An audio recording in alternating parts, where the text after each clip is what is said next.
कि मैम बहुत सारी ना चीजें ऐसी होती है लाइफ में जो देख के ना समझ नहीं आती, पर कहा जाता है कि हमारे बुजुर्ग कह के गए हैं कि वो चीजें सही हैं, उनसे बहुत आपको संकेत मिलते हैं।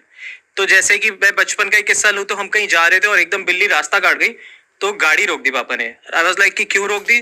तो मैंने कहा कि बिल्ली रास्ता काट गई, अब जब तक 3 गाड़ियां नहीं क्रॉस करेंगी तब तक हम नहीं जा सकते। मैंने कहा हम जा ही नहीं सकते, ऐसा क्या है? मैं लाइन ढूंढ रहा था कि बिल्ली ने करा क्या ऐसा। तो उन्होंने, कुछ था नहीं तो मैंने पूछा, तो उन्होंने कहा कि एक बुरा संकेत होता है ये। तो इसी के ऊपर बात कर सकते हैं। ये तो हर किसी ने ही सुना होगा और शायद बहुत सारे लोग फॉलो भी करते होंगे और कुछ इस चीज को अंधविश्वास भी मानते होंगे। मैं इस चीज को क्लियर करती हूँ आपको कि ऐसा क्यों कहा जाता है। हमारे शास्त्रों के अनुसार हर जीव जंतु के पास अपनी शक्तियां विद्यमान होती हैं। मनुष्य के तो जन्म का भी पता है कि भाई आप 12 बजे पैदा हुए हो, आप 3 बजे पैदा हुए हो, आप रात को 10 बजे पैदा हुए हो। जानवरों की कौन सी कुंडली बनेगी? तो ईश्वर ने, ठाकुर जी ने हर जानवर के अंदर ना उसकी अपनी प्रवृत्ति डाली है। ठीक है, जैसे कि नेवला अगर रास्ता काट जाए तो शुभ, बिल्ली काट जाए तो अशुभ। सांप अगर आपको रास्ते में मिल जाए तो शुभ, वहीं अगर आपको बिच्छू रास्ते में मिल जाए तो अशुभ। है तो दोनों में जहर, दोनों जहरीले हैं, लेकिन प्रवृत्ति बदल गई।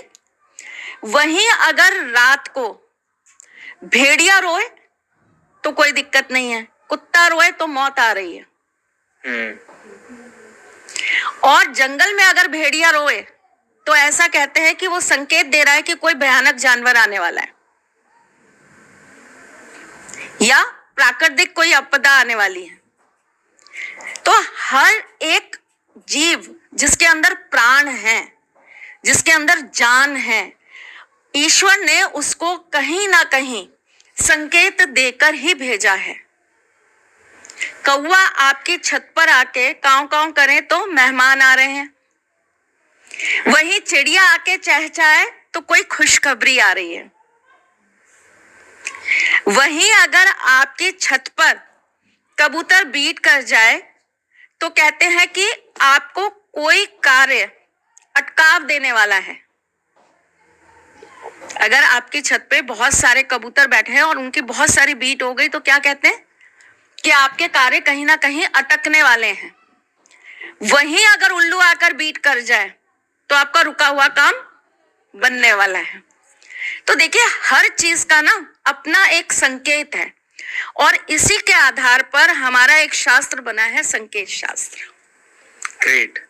सो अगर आपने कहा कि किसी में भी जीव और रास्ता काट जाए तो कोई संकेत है। हाँ, लेकिन एक छोटी सी बात बताती हूँ।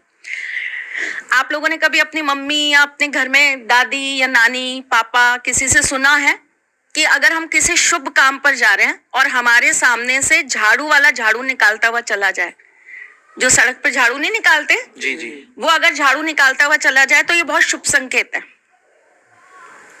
गोबर की हेल तो सुना जी। कैसे?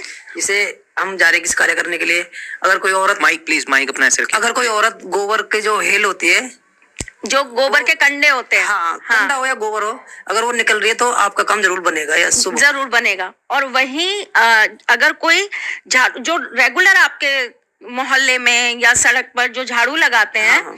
अगर आप जा रहे हैं, वो आपका सामने से अगर गुजर जाए तो कहते हैं कि आपका काम जरूर बनेगा।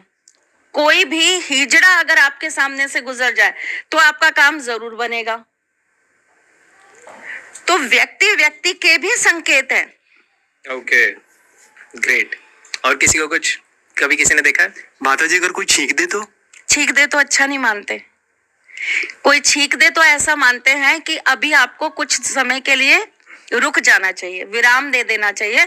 अगर आप उस चीज को अवॉइड करके जाएंगे तो कहीं ना कहीं आपका कोई ना कोई नुकसान हो जाएगा। अगर आप में से कोई छीका अब तो छींक लो, अब तो कार्य प्रारंभ हो चुका है। ठीक है, फिर ठीक है, छीको।